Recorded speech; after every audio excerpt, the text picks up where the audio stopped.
This is Twinkle and welcome to my channel Wake to Learn. तो friends, मैंने start कर दी है सीडीपी की यानी सीटेट की जो है प्रिपरेशन स्टार्ट करवा दी है। अब मैं रेगुलर क्लासेस लूँगी और रेगुलर वीडियोस पोस्ट करूँगी इस पर, चैप्टर वाइज, टॉपिक वाइज और फुल सिलेबस। आप लोग को मेरे साथ जुड़े रहना है ताकि आप लोगों की प्रिपरेशन अच्छे से होती रहे और आप लोग अपना एग्ज़ाम जल्द ही क्लियर भी कर लें जैसे ही हो। चैनल को लाइक, सब्सक्राइब और शेयर करना बिल्कुल ना भूलिएगा। तो चलिए मैं आपको स्टार्ट करती हूँ पढ़ाना। फ्रेंड्स, तो सबसे पहले हमें पढ़ना है चाइल्ड डेवलपमेंट। डेवलपमेंट होता क्या है? चाइल्ड डेवलपमेंट से पहले हमें पता होना चाहिए कि डेवलपमेंट क्या होता है। डेवलपमेंट जो बेसिकली ग्रोथ है ह्यूमंस की, ठीक है। जब किसी ह्यूमन की ग्रोथ होती है जन्म से लेकर डेथ तक, ठीक है, जन्म से लेकर मृत्यु तक, उसके में जो भी चेंजेस आ रहे हैं, उसकी जो भी ग्रोथ हो रही है, उसको हम क्या कहते हैं? डेवलपमेंट, ठीक है।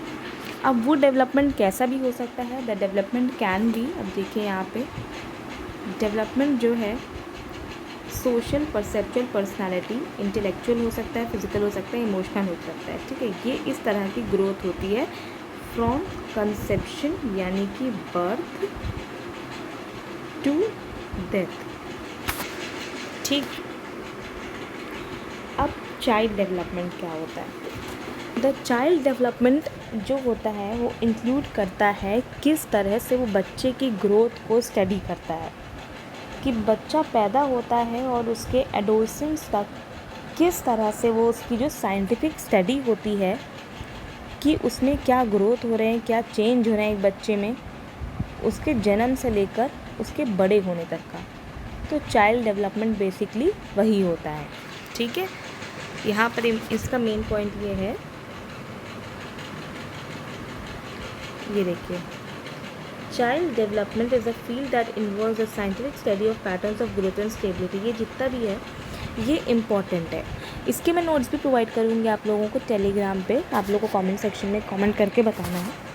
अब आप लोग को मैं बताती हूँ एम्स ऑफ चाइल्ड डेवलपमेंट की। एम्स क्या होती हैं चाइल्ड डेवलपमेंट की? तो सबसे पहली एम देखिए, enable to identify a child. हमें मदद करता है चाइल्ड डेवलपमेंट, जब हम करते हैं डेवलपमेंट की स्टडी करते हैं तो ये हमें हेल्प करता है कि बच्चे को पहचाने कि बच्चा किस तरह का है। Identify a child.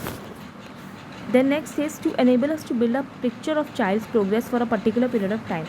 एक बच्चे के एक टाइम पीरियड में कितनी उसके में डेवलपमेंट हुआ है, कितना चेंज आया है, ये हमें जानने में हेल्प मिलती है। To make us aware that child is developing normally. ये हमें बताता है कि बच्चा जो है नॉर्मली डेवलप कर रहा है। बाकी मतलब होता है ना कि सारे बच्चे एक ही जैसे नॉर्मली डेवलप कर रहे हैं, कि इतने मंथ्स में वो बोलने लगा, इतने मंथ्स में वो चलने लगा, इतने मंथ्स में वो उसने जो है चीज़ों को समझना शुरू कर दिया, ठीक है। तो ये हमें बच्चे के बारे में, क्योंकि और अगर बच्चा बाकी बच्चों से डिफरेंट है तो उसके बारे में अलग इंडिकेशंस मिलते हैं, उसकी हैबिट्स में कुछ डिफरेंट होगा, उसकी हरकतों में कुछ डिफरेंस होगा। तो इस वजह से ये हमें अवेयर करता है कि बच्चा किस तरह का है। तो ये सारे इंपॉर्टेंट फैक्ट्स हैं कि इसका एम क्या है, एम्स ऑफ चाइल्ड डेवलपमेंट। अब बढ़ते हैं अपने अगले जो है प्रिंसिपल्स ऑफ डेवलपमेंट। ये बहुत इंपॉर्टेंट है, जिसको डोमेन्स भी कहते हैं, कि कितने तरह के डोमेन्स होते हैं। तो डोमेन्स बेसिकली यहाँ पर 4 डोमेन्स के बारे में बताया गया है। एक है फिज़िकल, सोशल, इमोशनल, कॉग्निटिव। ये 4 बहुत ही मेन डोमेन्स है। फिज़िकल में डेवलपमेंट होता है जब बच्चे की मसल्स, सेंसेस वगैरह डेवलप होती है। सोशल, जब वो सोसाइटी में दूसरे बच्चों के साथ खेलता है, उनसे सीखता है। इमोशनल, कि वो इंट्रोवर्ट है कि एक्सट्रोवर्ट है, अपनी फीलिंग्स किस तरह से एक्सप्रेस करता है। कॉग्निटिव, उसके सोचने का तरीका, उसका आईक्यू लेवल, उसकी प्रॉब्लम सॉल्विंग करने का तरीका, ठीक है। तो ये हैं इसके 4 मेन डोमेन्स। ये बहुत ज़्यादा इंपॉर्टेंट है, बहुत क्वेश्चन में। अब देखिए फ्रेंड्स, ये टॉपिक बहुत इंपॉर्टेंट है, इससे भी रिलेटेड क्वेश्चन आता है कि influence of heredity, environment on child development. अगर बच्चे का चाइल्ड डेवलपमेंट हो रहा है तो हेरिडिटी क्या रोल प्ले करती है और एनवायरनमेंट क्या रोल प्ले करता है। ये आप खुद में जानते हैं कि हेरिडिटी, एनवायरनमेंट बहुत इंपॉर्टेंट रोल प्ले करता है। तो आपको बता दें कि कुछ एक चाइल्ड में जो होती कुछ ऐसी इनबिल्ड क्वालिटीज़ होती हैं जिनको हम कहते हैं हेरिड। मतलब इन्होंने क्या होता है कि अपने पेरेंट्स से उसको हेरिड किया होगा।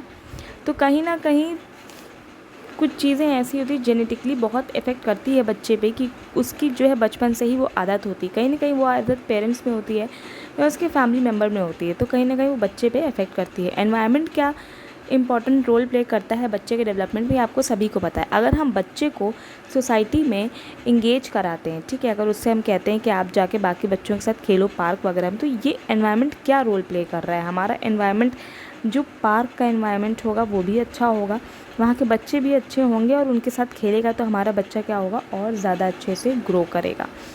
तो यही होता है कि एनवायरनमेंट रोल किस तरह से प्ले करता है। एनवायरनमेंट अपनी जगह बहुत इंपॉर्टेंट रोल प्ले करता है, पहली बात तो बच्चे के डेवलपमेंट में, क्योंकि बच्चा जब एनवायरनमेंट में जाता है और जिस तरह के एनवायरनमेंट में जाता है उस तरह से वहाँ पर उन्हीं चीज़ों को वो सीखता है। छोटा बच्चा है, पार्क में जा रहा है, वहाँ देख रहा है कि बड़े बड़े बच्चे फुटबॉल खेल रहे हैं, तो वहाँ से वो क्या सीख कर आ रहा है कि हमें भी बॉल खेलनी है। वहाँ बाकी बच्चे झूले झूल रहे हैं, अगर एक बच्चा देख रहा है उसको, तो वहाँ से वो क्या उसके मन में आया कि मैं भी झूलूँ, क्योंकि वो ये देखता है कि वो भी उनके साथ के ही बच्चे आपस में जब मिल जाते हैं, साथ के ही होते हैं, तो कहीं ना कहीं उनकी थिंकिंग पे इस चीज़ का इफ़ेक्ट पड़ता है और उनको एनवायरनमेंट पूरी तरह से इंडल्ज करता है उनके डेवलपमेंट पे।